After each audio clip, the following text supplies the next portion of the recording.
selling their ass. We give you a little voice on the podcast. Nobody knew you before we put you on the podcast. I've got a bad feeling about this. Use that for the preview. I remember when podcasting first kind of came in, but even before that, there was internet radio, satellite radio, Shade 45, The Foxhole, Jamie Foxx, Corey's 5150 show started over there. We always had an interesting relationship when it comes to media, doing media, owning our own media, and how we portray ourselves in media, and what we actually talk about in our media. Take it way back to soul music, jazz. You know, we never really owned our music up until not too long ago. Television productions, I pretty much study the time frame of when black people started to show up on television and in what capacity, what we were allowed to do and say. There's always going to be people who trailblazed into new territories and found new ways to depict ourselves, and I think hip hop was the tip of our creativity, a representation of our circumstances. Creativity was pushed to the limit. Podcasting is a new space that we've been infiltrating and experimenting with for a good while now. It seems like we're bringing all this shit with us, all the things that make us who we are, for the good and bad. Now, release your anger. Say what that number was. No, I ain't doing that. On the plantations, we used to play the dozens. Slaves were sold one by one unless there was a defect. So slaves would start going back and forth with each other. So your head's bigger than your neck, and that makes you a lollipop. Ah! Dance battles, rap battles, yo mama jokes. Your mama used to work at the sperm bank, but the got fired for drinking on the job. This person dances and another dancer walks in. No, I don't like that.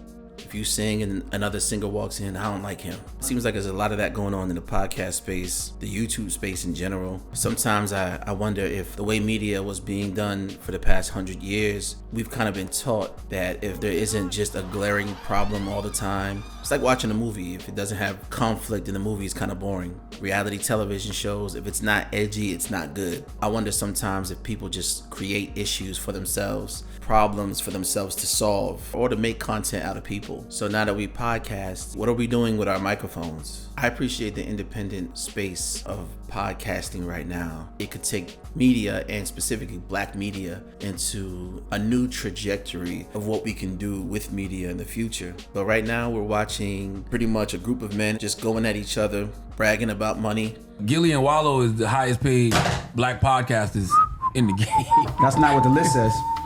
Man, don't bring that up. Don't bring that stupid shit up. Don't do that. Hey, you broke podcasters, he's going crazy on you now. I was being honest. Tearing each other down, trying to devalue each other at every corner, like we usually do, like we do in our community. I don't like that. For all the reasons and all the bullshit reasons we know about. Is this entertaining? The Pod Wars. Is it entertaining? Do we really hate each other? Is it being done for views? It's one thing when Vlad TV sits down and asks people questions to incriminate themselves, but what are we doing? Right now, everybody sees Gillie the Kid, a talented rapper turned podcaster, Joe Budden, a talented rapper turned podcaster. I think they were both successful at rap, to be honest. Most people fail. They're going at each other. Rory and Maul and Joe Budden had internal issues publicly. Even though it was squashed, we saw Camron and Noriega have words. DJ Envy and Joe Budden going back and forth online. We seen Joe Budden and Taxstone. I said less than 40 words my entire time here. What am I spinning? He lying again. Look at him. Lying again. So what is wrong with this dude? Don't ask me about her words, though. What is wrong with this dude? Taxstone and Nore have words about each other. What does that mean for us in the future? These are the biggest names in podcasting and online media. Are we going to follow suit because that's what's doing numbers? That is a good question, my man. I commuted to New York for work before the lockdown. I remember pulling out my phone, pulling out SoundCloud, which I don't even have on my phone anymore. And I would have these long rides into the city, walking the streets, taking a break, go outside, and I would listen to the Combat Jack Show.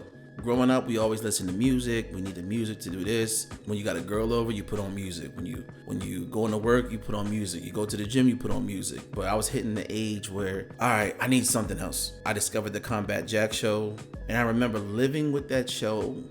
Every episode, I would go back and listen to ones that I had missed. It was a very important era of media. Things were shifting around that time. TK Kirkland did some stuff with the Loudspeakers Network, Taxstone, Tax Season. These were my favorite shows. And I remember this was the big bang in black podcasting, but it just seemed like they owned this podcasting world. I remember going to PNC Radio with a few colleagues of mine, seeing the spaces that they recorded some of these shows in earlier on. So watching the Joe Budden podcast with Joe Budden and Noriega, and them kind of laughing about watching rappers fail. Rappers from our era, and they are so failing.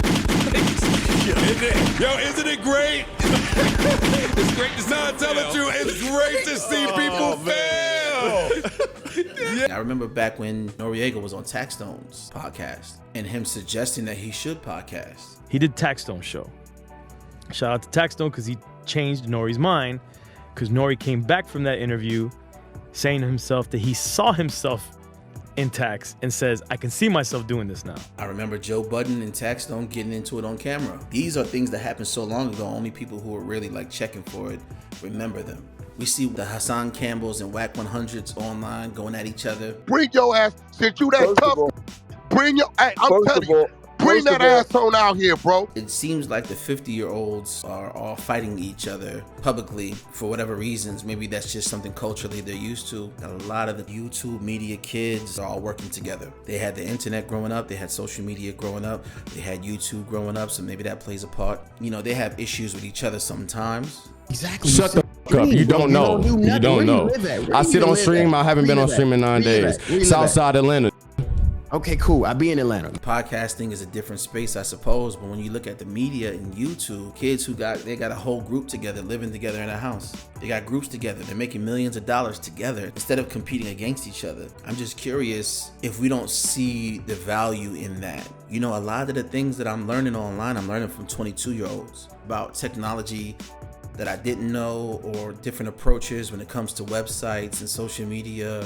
People are giving up free game. They're teaching each other. But when it comes to podcasting, they're arguing about who makes more money. So when you out there creating your list, you leave us off it unless you talk about the paid list. Oh man. Playing the dozens on the plantation. It's the same Joe Budden made a statement about Gillie's bedroom, and it just showed how petty things can get. It just seems like, what are we doing? Even if they hash things out, these things are going to continue to happen. Some of the young kids do dumb shit on YouTube. They're walking around Walmart, pulling out their cameras, and they're messing with old people for content. Older people will say, look at these dumbass doing this stupid shit on the internet. And I understand it. It's like, yeah, it's dumb. They shouldn't do it. But it seems like some of our favorite podcasters seem to do the same thing in a different way. They're not accosting people in public, but they're making content out of each other. They're going on social media and roasting each other about who makes more money. Why can't we just respectfully from afar not destroy each other, but continue to do what we're doing? I know it's a kumbaya bullshit